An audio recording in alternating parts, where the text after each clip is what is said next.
आप देख रहे हैं संविधान और कानून SK लाइव न्यूज। बांग्लादेश में हिंदू अल्पसंख्यकों पर हो रहे अत्याचारों को लेकर भारत में इजराइल राजदूत के हालिया बयान ने एक नई बहस का जन्म दे दिया है। राजदूत नाओ गिलोन ने कहा कि मैं बांग्लादेश में अल्पसंख्यकों के विशेष रूप से हिंदुओं और उनके मंदिरों के खिलाफ अत्याचार की खबरों से चिंतित हूँ। धार्मिक स्वतंत्रता और मानवाधिकार की रक्षा करना हमारी साझा जिम्मेदारी है और हम सभी को मिलकर इस दिशा में काम करना चाहिए। यह बयान ऐसे वक्त में सामने आया जब बांग्लादेश हिंदुओं के खिलाफ हिंसा और उत्पीड़न की घटनाएं बढ़ रही है। बता दें कि बांग्लादेश में हिंदू अल्पसंख्यकों की संख्या में लगातार गिरावट आई है।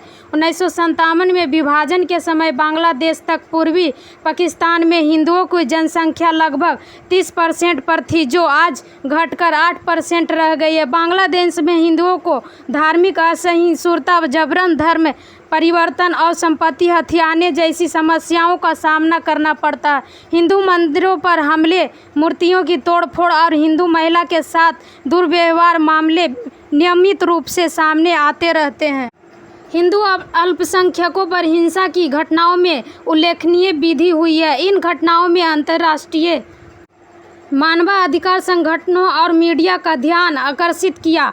कई हिंदू परिवार ने सुरक्षा की तलाश में बांग्लादेश छोड़कर भारत आया, अन्य देशों में शरण ले ली। वैसे इजरायल के राजदूत को बयान एक महत्वपूर्ण समय हिंसा और अत्याचार की घटना बढ़ रही। इजरायल ने जो स्वयं एक यहूदी राज्य और धार्मिक अल्पसंख्यकों के अधिकारों की रक्षा के लिए प्रतिबद्ध है, उसने इस मुद्दे पर अपनी गंभीर चिंता व्यक्त की। यह बयान एक महत्वपूर्ण संदेश है जो बांग्लादेश और वैश्विक समुदाय को धार्मिक स्वतंत्रता और मानवाधिकारों की रक्षा का आवश्यकता को रेखांकित करता है। इजरायल का यह रुख दर्शाता है कि धार्मिक असहिष्णुता और हिंसा के खिलाफ एकजुट होकर खड़ा होना आवश्यक है।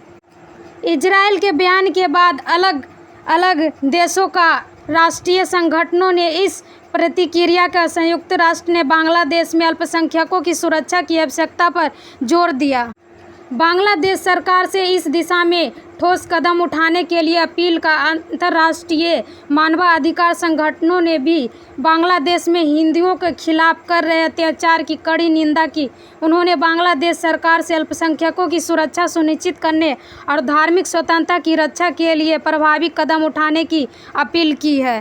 भारत ने भी इस मुद्दे पर अपनी चिंता व्यक्त की है और बांग्लादेश सरकार ने हिंदुओं को अल्पसंख्यकों की सुरक्षा सुनिश्चित करने की अपील की है। खैर, बांग्लादेश में हिंदुओं की स्थिति पर इजरायल का यह बयान एक महत्वपूर्ण साबित हो सकता है, जो इस मुद्दे पर वैश्विक जागरूकता बढ़ाने और अल्पसंख्यकों की सुरक्षा सुनिश्चित करने में मदद कर सकता है। धार्मिक स्वतंत्रता और मानवाधिकार की रक्षा के लिए अंतर्राष्ट्रीय समुदाय को मिलकर काम करना चाहिए, ताकि व्यक्ति को बिना डर और भेदभाव के अपने धर्म का पालन करने की स्वतंत्रता मिल सके।